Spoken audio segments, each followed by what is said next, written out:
vie secrète du jardin de Zoé de Sylvie Ménard aux éditions Véronne.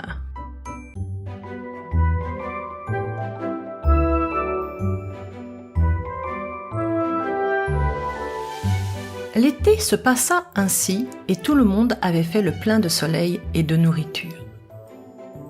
Les fourmis avaient fait leurs réserves et s'occupaient des bébés qui venaient de naître.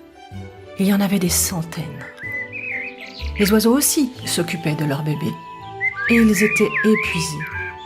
Les petits réclamaient sans cesse à manger. Ils étaient tellement gros que bientôt ils ne tiendraient plus dans le nid. Il faudrait bien qu'ils apprennent à voler pour que leurs parents puissent enfin se reposer.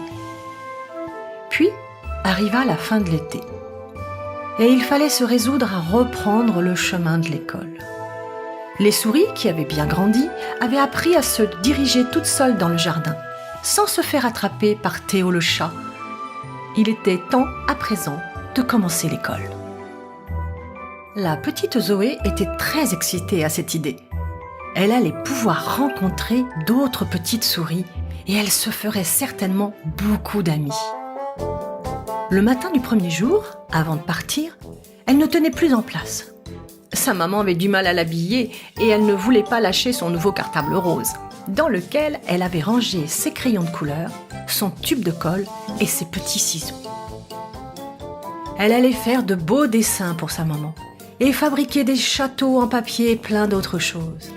Et elle s'amuserait comme une folle à la récréation. Mimi la souris amena ses enfants à la porte de l'école. Il y avait foule.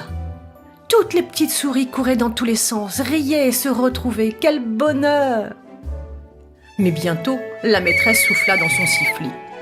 Aussitôt, le silence se fit. La maîtresse appela chacune des petites souris par son nom et elles allèrent dans les classes qui leur étaient attribuées. La petite Zoé retrouva dans sa classe sa cousine Noémie.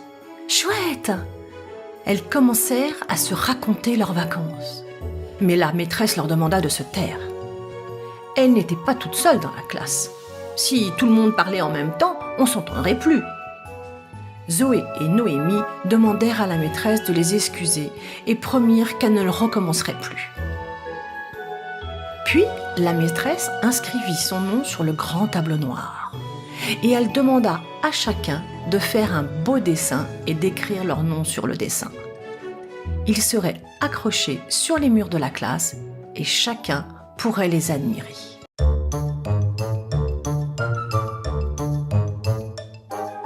Ce fut bien vite l'heure de la récréation. Super!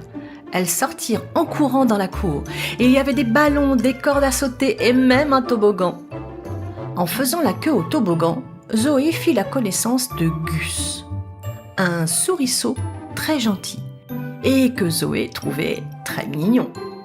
Elle commença à discuter avec lui et lui demanda où il habitait, s'il avait des frères et sœurs et plein d'autres choses intéressantes. Gus lui répondait gentiment et ils s'aperçurent qu'ils habitaient tout près l'un de l'autre.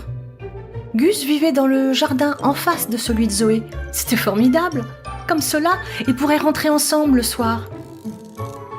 Tout à sa joie de s'être fait un nouveau copain, Zoé en avait oublié Noémie, qui n'était pas très contente.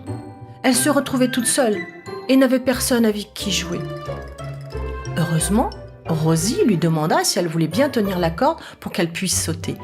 Et Noémie s'amusa avec sa nouvelle amie. Puis la cloche se fit entendre et il fallut rentrer en cour.